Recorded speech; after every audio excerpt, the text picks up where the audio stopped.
தொடர்ந்து இந்த மேடையை அலங்கரிக்க போகிற அந்த செந்தமிழ் செல்லம் அபிகாசினி. வாங்க. வணக்கம் அபிகாசினி. வணக்கம் ஐயா. எந்த ஊர்ல இருந்து வந்திருக்கீங்க? புதுக்கோட்டை. என்ன தலைப்புல பேச போறீங்க? உழவுக்கு வந்தனம் செய்வோம். ஒரு அழகான தலைப்புல மழலை மொழியில பேச வந்திருக்கிறாங்க. இந்த அரங்கத்துக்கு ஒரு உற்சாகமான கைத்தட்டல் கொடுங்க. பயம்லாம் இல்லைல்ல, சிறப்பாக பேசிடலாமா? இது உங்களுக்கான வாய்ப்பு, நல்லா பயன்படுத்திக்கோங்க. சிறப்பாக பேசுங்க. வாழ்த்துக்கள். அனைவருக்கும் வணக்கம். நான் எடுத்துக்கொண்ட தலைப்பு உழவுக்கு வந்தனம் செய்வோம். உழவுக்கு வீணில் உண்டு கழித்திருப்போரை நிந்தனை செய்வோம் என்றார் பாரதி. உழவு தொழிலே நம் நாட்டின் முதுகெலும்பு. உழவன் சேற்றில் கால் வைத்தால்தான் நாம் சோற்றில் கை வைக்க முடியும். இது என்று மறுக்க முடியாத, மறக்கப்பட முடியாத உண்மை. உலகம் பல தொழில் செய்து சுழன்றாலும் ஏர் தொழிலின் பின்னே நிற்கிறது என்பதை சுழன்றும் ஏர் பின்னது உலகம், அதனால் உழந்தும் உழவே தலை என்றார் திருவள்ளுவர். ஆனால் மக்கள் தொழில்நுட்பத்தின் வளர்ச்சியை பெரிது என நினைத்து வேளாண்மையின் பயணி பலரும் அறியக்கூட விரும்பவில்லை. ஒரு மொழியில் ஒரு வார்த்தைக்கு அர்த்தம் தெரியவில்லை என்றால் என்ன செய்வோம்? அகராதியில் தேடுவோம். ஆனால் அந்த மொழியே காணாமல் போனால் எங்கு தேடுவது? தற்போது உழவின் நிலையும் அதுதான்.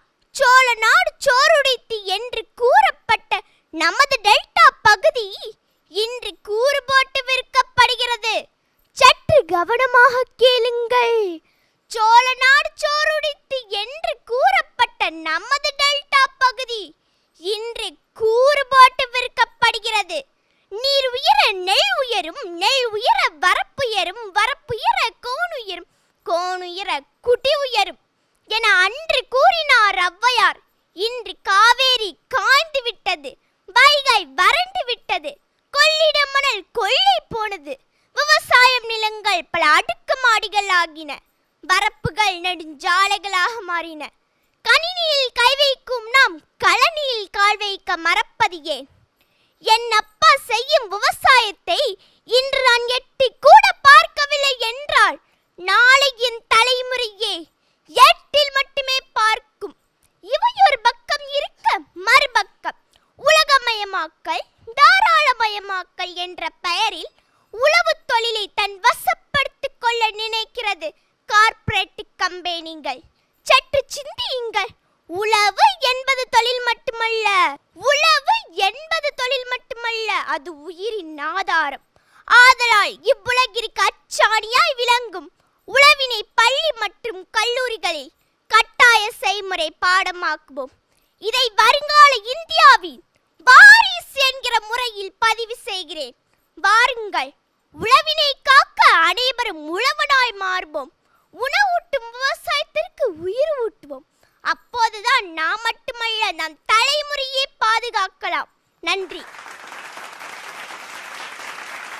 உழவர்களுக்கு நாம நல்லது செய்யணும், அவங்களுக்கு நாம ஏதாவது செய்யணும்னா ஒரு நாள் விவசாயிகளாக இருந்து பாருங்க அப்படின்னு தன்னுடைய உரையின் மூலமாக கோரிக்கை வச்சிருக்கிறாங்க. ஒரு நாள் விவசாயியாக இருந்து பார்க்க முடியலனா கூட விவசாயியோட ஒரு நாள் இருந்து பாருங்க, உண்மையிலேயே அவங்களுடைய வாழ்க்கையை நாம் புரிஞ்சுக்க முடியும்னு ரொம்ப அழகாக அபிகாசினி பேசியிருக்கிறாங்க. அபிகாசினியின் இந்த உரை நடுவர்களை எந்த அளவுக்கு கவர்ந்ததுன்னு கேட்கலாமா? முதல்ல அன்பிற்கினிய அண்ணன் சொல்லின் செல்வர் மணிகண்டன் அவர்கள். முதல்ல அந்த பிள்ளைக்கு ஒரு அரங்கு நிறைந்த பாராட்டு. நீங்கள் அவங்கள அறிமுகப்படுத்தும் போதே அவங்க ஊர் பேரை சொல்லி புதுக்கோட்டைன்னு சொல்லிட்டு பயமா பயமா அப்படின்னீங்க. அந்த பொண்ணு பார்த்த பார்வை எப்படி இருந்ததுன்னா, புதுக்கோட்டைக்காரங்களுக்கு பசின்னா என்னன்னு தெரியும், பயம்னா என்னன்னு தெரியாது அப்படிங்கிறத அந்த அந்த ஒரு கம்பீர பார்வையிலே காமிச்சிச்சு. ஒன்றே அந்த அம்மா பார்க்குது, நாங்கள் மதுரைக்காரங்க தான்னு. மதுரைக்கு பக்கத்தில் தான் புதுக்கோட்டை. அதில் இன்னொரு சிறப்பு என்னென்னா, சில பேர் பைக்கை ஸ்டார்ட் பண்ணிவிடுவாங்க, வேகமாக போகிற மாதிரி இருக்கும், டொபக்குன்னு கீழே இறங்கி மெதுவாக ஓட்டுவாங்க. ஆனால் அது தொடங்கிய வேகத்திலேருந்து எல்லைக்கோட்டை தொடுகின்ற வரையில் ஒரு சீரான பேச்சு எப்படி இருக்குங்கிறதுக்கு அந்த பாப்பாவினுடைய பேச்சு ரொம்ப அற்புதமாக அமைஞ்சது.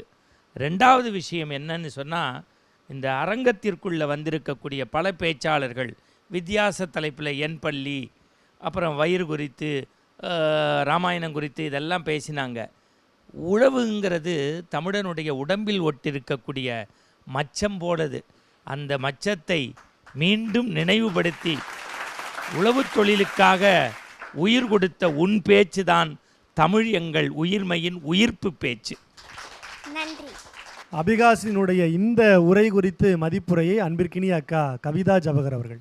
ரொம்ப சிறப்பாக இருந்தது உங்களுடைய பேச்சு. இன்றைக்கி நம்ம விவசாய நிலங்களை எல்லாம் கம்ப்யூட்டர் கம்பெனி ஆக்கிட்டோம், ஆனால் அரிசியை டவுன்லோட் பண்ண முடியாதுல்ல.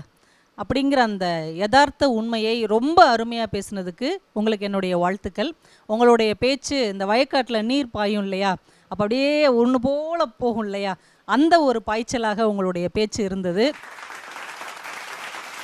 உழவை குறித்து அபி பேசிய பேச்சு பல பேருடைய பாராட்டை அறுவடை செய்திருக்கிறது. வாழ்த்துக்கள். நன்றி.